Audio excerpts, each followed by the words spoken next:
हक agro farm में आपका फिर से स्वागत है और मैं हूं तौसीफ़। और बेसिकली आज का जो टॉपिक है हमारा वो है रिसेंटली कुछ वीडियो से पहले हमने क्या किया था कि बटेर के ऊपर में हमने ब्लैक सोल्जर फ्लाई के लार्वा को टेस्ट किया था कि उससे कुछ बेनिफिट होता है या नहीं होता है, या फिर हम उसको खिला करके उसको पाल सकते हैं या नहीं पाल सकते हैं। तो उस वीडियो पे बहुत सारे लोगों का कमेंट आया कि रिज़ल्ट क्या आया है, रिज़ल्ट क्या आया है, रिज़ल्ट क्या आया है। तो वीडियो पे जो कमेंट था वो तो था ही, उसके अलावा कुछ लोगों ने व्हाट्सएप पे भी पूछा। तो मैंने बहुत सारे लोगों को जो है बताया है, लेकिन जो है वो डिटेल में वो सारी चीज़ें मैंने नहीं बता पाया, क्योंकि बहुत सारी चीज़ें हैं जो उसमें डिस्कस करना पड़ेगा। तो बहुत मतलब इतना इजी नहीं है कि उसको एक बार में सीधा ये बोल देना कि मतलब सक्सेसफुल हुआ या फिर नहीं हुआ, क्योंकि उसका अलग अलग पॉइंट्स है और वो सारे पॉइंट्स को मिलाने के बाद में जो है उसको आपको डिसाइड करना है कि वो सक्सेस हुआ है या नहीं हुआ है। तो फ़िलहाल अभी जो आप लोकेशन देख रहे हैं जहाँ पे मैं बैठा हूँ, ये हमारा दूसरा फार्म जो कि अभी डेवलप हो रहा है। और तो उसी फार्म पे मैं अभी काम करा रहा हूँ, जिसकी वजह से मैं अभी कुछ दिनों से वीडियो जो है वो अपलोड नहीं कर पा रहा हूँ, क्योंकि यहाँ पे बिज़ी चल रहा हूँ। एक झलक मैं पहले आपको दिखा देता हूँ उस फार्म का। ये फार्म है हमारा, तो यहाँ पे देख सकते हैं कि शेड जो है वो डेवलप हो रहा है, तो इसका काम चल रहा है। तो इसके ऊपर भी हम लोग डिटेल में बात करेंगे, जैसे कि क्या खर्च वगैरह आया और कैसे कैसे हमने क्या बनाया है और इसके अंदर हम किस चीज़ की फार्मिंग करेंगे, वो सारी चीज़ें जो है एक अलग सेपरेट वीडियो बनाएंगे। जो हमारा टॉपिक होगा उसके ऊपर हम उसको कवर करेंगे। तो फिलहाल बात करते हैं कि जो हमारा बटेर के लिए, बटेर का मतलब क्या रिज़ल्ट आया। तो सबसे पहले मैं आपको बता दूं कि जब मैंने बटेर की फार्मिंग स्टार्ट की तो वो मेरा फर्स्ट टाइम था, यानी कि पहली बार मैं बटेर की फार्मिंग कर रहा था। तो उसमें हुआ यूँ कि मुझे मतलब उसका उतना आइडिया नहीं था कि बटेर को जो है किस तरीके से रखना है, उसका रख रखाव वगैरह वगैरह ये सारी चीज़ें, क्योंकि मैंने जो यूट्यूब पे देखा था या फिर लोगों से सुना था कि बटेर की फार्मिंग इजी है, बटेर की फार्मिंग इजी है। तो बट हालांकि ऐसा कुछ नहीं है। बटेर की फार्मिंग करने के लिए समझिए कि आपके पास बॉयलर फार्मिंग का एक्सपीरियंस होना चाहिए, तब जा कर के आप उसको जो है उसकी फार्मिंग कर सकते हैं। बस यही है कि बटेर बॉयलर में आपको ज़्यादा खर्च लगता है, ज़्यादा स्पेस चाहिए होता है। बटेर में वो सारी चीज़ें नहीं है, जैसे कि बॉयलर में बीमारी वगैरह को लेकर के जो है ये सारी चीज़ें करनी पड़ती है, बट बटेर में नहीं है, मेडिसिन वगैरह ये सब उतना नहीं है। बट केयर जो है वो आपका बॉयलर से भी ज़्यादा एक तरीके से मैं कहूँगा कि आपको करना पड़ता है। सबसे पहली चीज़ जो है वो है टेम्परेचर। तो टेम्परेचर जो है जैसे बॉयलर की ब्रूडिंग होती है उस तरीके से ब्रूडिंग होती है। और इसमें क्या होता है कि बॉयलर में एक टाइम के बाद में जो है उसकी ब्रूडिंग बंद कर दी जाती है और टेम्परेचर नॉर्मल जो इन्वायरमेंट होता है उसके हिसाब से चलता है। बहुत ज़्यादा अगर ठंड है तब फिर उसको जो है हीट वगैरह का व्यवस्था करना पड़ता है। ब्रूडिंग के बाद की बात मैं कर रहा हूँ, बाकी ब्रूडिंग में तो जो आपका टेम्परेचर देना है वो तो आपको देना ही है। तो मैं क्योंकि मैं देसी पालता हूँ तो देसी में जो है ब्रूडिंग वगैरह का चक्कर नहीं होता, क्योंकि जो भी हमारा होता है वो ज़्यादातर हम मुर्गी के ऊपर बैठा करके बच्चा निकालते हैं। तो वहाँ पे ब्रूडिंग का कोई दिक्कत नहीं आता, क्योंकि वो उसकी माँ जो है वो खुद ही मैनेज करती है जब भी उसको ठंड लगे। तो हमें कोई भी लाइट वाइट का व्यवस्था करना नहीं होता। तो उस हिसाब से जो है मैं उसको कर रहा था, लेकिन फिर भी मैंने उसको ब्रूडिंग के लिए जो है हीटर वगैरह का व्यवस्था किया था। लेकिन इतना ज़्यादा ठंड का टाइम था कि मैं उसको प्रॉपर तरीके से ब्रूडिंग नहीं कर पाया। यानी कि मान के चलो आपकी मैक्सिमम जो टेम्परेचर था वो हमारा 25 डिग्री पर ही मैं मतलब ले करके जा रहा था, उससे ऊपर नहीं लेके जा रहा था। 25 में क्यों रख रहा था, उसका रीज़न ये है कि जब मैंने जहाँ से बच्चा मतलब बटेर का चूजा लिया था, तो उस बंदे से जो हमारी बात हुई थी उसने कहा था कि ब्रूडिंग करके मैं जो है आपको चिक्स दूंगा, ये बात हुई थी। तो क्योंकि मैं फर्स्ट टाइम था तो मुझे पता नहीं था कि ब्रूडिंग किया हुआ है या नहीं है, लेकिन उसने जो चिक्स दिया था वो एक तो ब्रूडिंग किया हुआ नहीं था, और दूसरी चीज़ उसने जो है क्वालिटी चिक्स की अच्छी नहीं थी। यानी कि जो बड़ा था वो मतलब बड़ा था और जो छोटा था वो काफ़ी छोटा था, यानी कि उसमें 5 दिन से लेकर के 1 दिन तक का बच्चा ये मिक्स था उसके अंदर में। और जाहिर सी बात है, 1 दिन का बच्चा है तो उसको तो आपको प्रॉपर तरीके से अच्छे से ब्रूडिंग करनी पड़ेगी। 5 दिन का है तो उसको भी ब्रूडिंग चाहिए, और ब्रूडिंग होने के बाद भी इसको 30 डिग्री का टेम्परेचर जो है वो कंटिन्यूसली इसको चाहिए होता है। जब मतलब जहाँ तक मुझे मतलब पता चला बाद में, तब तक के बहुत मतलब लेट हो चुका था। और दूसरी चीज़ जो है वो ये हुआ कि मैंने कोई मतलब अलग से रिसोर्स इस्तेमाल नहीं किया था ब्रूडिंग करने के लिए। मैं पूरा का पूरा डिपेंडेंट था इलेक्ट्रिक के ऊपर में, मतलब लाइट से ही मैं कर रहा था सारी चीज़ें। और बीच में अचानक से एक दिन बारिश हो गई, और बारिश होने के बाद में कुछ लाइट में फॉल्ट आ गया, तो पूरा का पूरा 2 दिन तक लाइट जो है वो आया ही नहीं। यानी कि रात के 10 बजे जब लाइट कटा तो सुबह के 10 बजे जो है वो मुश्किल से 2 मिनट के लिए लाइट आया, और फिर जब सुबह 10 बजे से कटा तो फिर जो है पूरा रात गया। फिर नेक्स्ट डे जो है वो 10 बजे के आसपास आया लाइट, और लाइट आने के बाद भी लगभग 1 हफ्ते तक लाइट जो है वो कंटिन्यूसली नहीं रह रहा था। आता था, आधे घंटे में कट जाता था, फिर 1 घंटे के लिए गायब। इस तरीके से मतलब जो है दिक्कत हुई, जिसकी वजह से क्या हुआ कि जो पहला दिन जो लाइट कटा तो मतलब हालांकि 25 डिग्री में भी सब कुछ सही चल रहा था, कोई मोर्टेलिटी नहीं हो रहा था।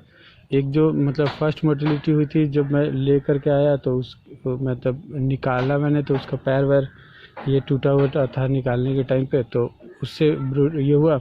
बाकी 1 हफ्ता तक लगभग 5 दिन तक जो है कोई मोर्टेलिटी हुई ही नहीं, तो मुझे भी कोई दिक्कत नहीं हुआ। मैंने सोचा कि चलो सब कुछ सही चल रहा है।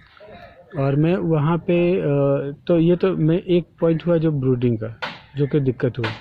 तो पहले दिन ही जब मतलब जब लाइट कटी तो उस टाइम पे जो ब्रूडिंग मतलब उस टाइम पे जब मैंने मतलब सुबह में जब देखा तो तब तक की मोर्टेलिटी जो बहुत हो चुकी थी। मतलब सब एक दूसरे के ऊपर चढ़ चढ़ करके जो है पूरा थाक लगा हुआ था। तो जब मैंने चेक किया तो लगभग समझो आपकी 50% के आसपास जो है वो मोर्टेलिटी एक रात में ही हो गई बटेर की। मतलब जब सुबह में मैंने चेक किया जब तब तो फिर उसके बाद फिर मैंने गैस वैस का इस्तेमाल किया। गैस में मतलब जा कर के मैं ले कर के आया, लेकिन गैस से भी जो है वो टेम्परेचर मतलब मेंटेन नहीं हो पाया, क्योंकि जो टेम्परेचर चाहिए होता है 37 डिग्री के आसपास, वो हमारा जो है एक तो बहुत ज़्यादा ठंड थी, तो वो चीज़ मैनेज करना जो है वो मुश्किल हो रहा था। और क्योंकि पता नहीं था तो जो है प्रिपरेशन उस हिसाब से पहले मैंने किया नहीं था, क्योंकि मैं तो ये सोच रहा था कि उसने जैसे मुझे बोला था कि ब्रूडिंग करके हम देंगे, तो मैंने सोचा कि नॉर्मल टेम्परेचर जो है वो मेंटेन करना है तो उससे हो जाएगा, तो इसलिए मैंने 25 डिग्री मेंटेन करने के हिसाब से मैंने किया। दूसरी गलती हमारी वहाँ पे ये हुई कि मैं बिल्कुल लाइट के भरोसे था, क्योंकि हमारे यहाँ लाइट जो है बहुत अच्छा रहता है, तो एक तो वो हुआ। तो इस हिसाब से जो है यहाँ पे जो है मसला हुआ। तीसरी चीज़ जो बच्चा का जो साइज़ था वो मतलब कुछ का तो बहुत छोटा था और कुछ जो है वो नॉर्मल साइज़ था, तो यहाँ पे जो है ये दिक्कत हुई। अब रहा सवाल फीड का, तो फीड में जो मतलब मैं उसको लार्वी दे रहा था, लार्वी बहुत अच्छे से खा रहा था। वो लगभग 4-5 दिन का बच्चा जब मैं लेके आया था, पहले दूसरे दिन से मैंने उसको जो है लार्वी देना स्टार्ट कर दिया था। लार्वी बहुत बेहतरीन तरीके से खाता था, बहुत अच्छे से खाता था ये। उसके अलावा मैं इसको देता था चावल का जो टुकड़ा होता है वो मैं देता था, वो भी बहुत बढ़िया से खाता था। लेकिन देखिए सबसे बड़ी बात यह है कि किसी भी फीड में जो भी मतलब पोल्ट्री या फिर पोल्ट्री से रिलेटेड फीड होता है, इसके अंदर अगर आप इसका फॉर्मूला चेक करेंगे तो इस फॉर्मूला में सबसे जो मेन इम्पॉर्टेंट होता है पार्ट वो होता है जो कि 50% 60% जो यूज़ होता है वो होता है मक्का का। तो यानी कि मक्का जो है वो मेन समझिए कि रिसोर्स है इसका। और मैं क्या दे रहा था, सिर्फ चावल दे रहा था। तो मैंने क्या किया कि वहाँ पे ये वाली गलती हमने की कि चावल के साथ में जो है, चावल अगर मैं नहीं देता तो वहाँ पे मुझे चावल के कॉम्बिनेशन में यूज़ नहीं करना चाहिए, तो मुझे मक्का के साथ में यूज़ करना चाहिए था। प्लस चावल के बाद फिर मैंने कुछ दिन के बाद में मैंने उसमें जो है चोकर ऐड किया, तो चोकर में भी अच्छा एनर्जी होता है, तो वहाँ से जो है उसको भी ये हो रहा था। हालांकि ग्रोथ में उतना इफ़ेक्ट नहीं हुआ, क्योंकि जो भी इफ़ेक्ट हुआ वो मोर्टेलिटी की वजह से हुआ। और जब सही से ब्रूडिंग नहीं होता है तो उसके अंदर फिर बीमारी जो है वो अच्छा खासा जो है वो पैदा हो जाता है। तो वो बिल्कुल ऐसे गर्दन मोड़ मोड़ करके जो है जो मतलब बचा हुआ था, खाता था, सब कुछ सही था, साइज़ भी अच्छा हो गया था उसका, जो बटेर का साइज़ होना चाहिए था। लेकिन फिर भी जो है क्या बोलते हैं कि उसके अंदर बीमारी आ गई थी। बीमारी ये थी, दो तरह की बीमारी थी। एक तो ये था कि गर्दन मोड़ करके वो ऐसे मुंह खोल खोल के सांस लेता था। दूसरी चीज़ जो थी कि वो अचानक से ऐसे पीछे बैक मारना स्टार्ट कर देता था, मतलब गर्दन ज़मीन में डालता था और उसके बाद जो है पूरा झटका देता था गर्दन को और पीछे की तरफ भागना स्टार्ट कर देता था। तो ये सारी चीज़ें, तो इस वजह से जो है मतलब समझिए एक तरीके से आप इसको बोल सकते हैं कि सक्सेस हुआ भी और सक्सेस नहीं भी हुआ।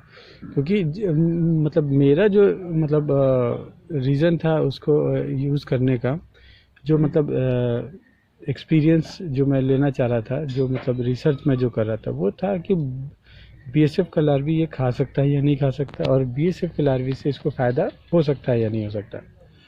तो मेरे नज़र में तो बीएसएफ से फ़ायदा हुआ उसको, और बीएसएफ आप उसको खिला सकते हैं। लेकिन रहा कि जो लॉट था वो सक्सेसफुल नहीं हुआ, क्योंकि सिर्फ़ और सिर्फ बीएसएफ आप उसको खिला करके आप सक्सेसफुल नहीं कर सकते। अगर जैसे मैंने मतलब अगर मक्का वहाँ पे यूज़ किया होता तो वहाँ पे जो है कहीं ना कहीं अच्छा रिज़ल्ट आता। अच्छा रिज़ल्ट मीन्स कि समझिए कि 40-60 के आसपास जो है मैं बोल सकता था कि रिज़ल्ट जो है बेहतर आता है। और उसी के अंदर अगर मैं जो फीड आता है, जो हमारा कॉमर्शियल फीड होता है, वो कॉमर्शियल फीड अगर मैं यूज़ करता और उसके साथ में फिर मैं मक्का मिक्स करता कॉमर्शियल फीड को का प्राइस लेस करने के लिए, और फिर उसके साथ में मैं अगर बीएसएफ की लार्वी खिलाता, तो फिर 100% जो है रिज़ल्ट वहाँ पे आता। तो ये जो चीज़ें थी जो है, तो ये सारी चीज़ें जो है मेन प्रॉब्लम जो है हुई, और इस तरीके से जो है हमने उसको सारी चीज़ें मैंने आपको क्लियरली जो है वो बता दिया। अब रहा सवाल कि अगर आप फार्मिंग करना चाहते हैं बटेर की, तो या फिर आप कर रहे हैं तो आपके पास ऑब्वियस सी बात है कि एक्सपीरियंस होगा और फीड का सारी चीज़ें आपको पता होगा। तो आप उसमें क्या कीजिए कि जो फीड है उसके साथ में बेहतर रिज़ल्ट के लिए आप जो है मक्का मिक्स कीजिए, और फिर उसके साथ में लार्वी खिलाइए, और फिर तब चेक कीजिए कि क्या जो है रिज़ल्ट आता है। और मैं गारंटी देता हूँ कि वहाँ पे आपको रिज़ल्ट जो है वो बेहतर मिलेगा। लेकिन जो मतलब मैंने जो गलती किया कि मैं डायरेक्टली उस चीज़ को मैं जो खिला रहा था, तो उस तरीके से आपको डायरेक्टली नहीं खिलाना है उसको। आपको जो है उसके साथ में मक्का और जो कमर्शियल फीड है ये सारी चीज़ें मिक्स करना है, और उसके बाद में जो मतलब आप मक्का मिक्स करेंगे तो उससे जो भी विटामिन्स और जो भी अमाइनो एसिड वगैरह वगैरह बहुत सारी चीज़ें होती है इसमें। तो कोई भी फीड बनाते हैं तो उसके अंदर में बहुत सारा ये होता है जिसको मेडिसिन बोलते हैं, प्रीमिक्स वगैरह फलाना ढिमकाना, बहुत सारी चीज़ें होती है। तो वो सब जब हम कोई भी बाहर की चीज़ें ऐड करते हैं, जैसे कि मान के चलिए आपकी मक्का ऐड कर रहे हैं, तो वो क्या है कि हर एक चीज़ कैलकुलेशन के हिसाब से बनता है कि इतना मक्का होगा तो इतना प्रीमिक्स होगा, तो इतना DOC होगा, या फिर इतना प्रोटीन सोर्स होगा, इतना कैल्शियम सोर्स होगा, इतना मिनरल्स होगा, इतना जो है अदर जो भी चीज़ें होती है वो सब चीज़ें होंगी। तो वो 1000 के हिसाब से या फिर जो भी उसका कैलकुलेशन होता है उसके हिसाब से होता है, सारी चीज़ें डलती है।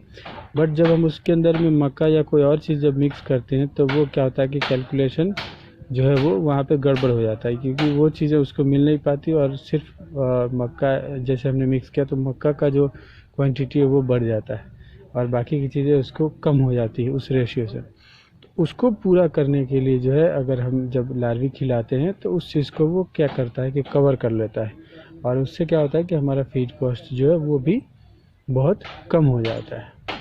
तो इस हिसाब से जो है आपको खिलाना है और इस हिसाब से आप उसको अगर ट्राई भी करना है तो आप इस हिसाब से ट्राई कीजिए, या फिर अगर आप खिलाना चाहते हैं तो इस हिसाब से आप खिला सकते हैं।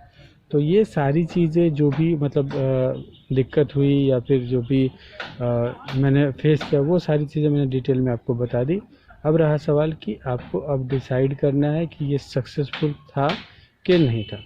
तो फिलहाल इस वीडियो के लिए इतना ही। मिलता हूँ मैं आपको नेक्स्ट वीडियो में। तब तक के लिए प्लीज़ चैनल को सब्सक्राइब कीजिए। वीडियो अगर अच्छी लगी हो तो लाइक कीजिए, दोस्तों के साथ में शेयर कीजिए, या फिर और कोई सवाल हो तो आप हमें कमेंट करके पूछ सकते हैं।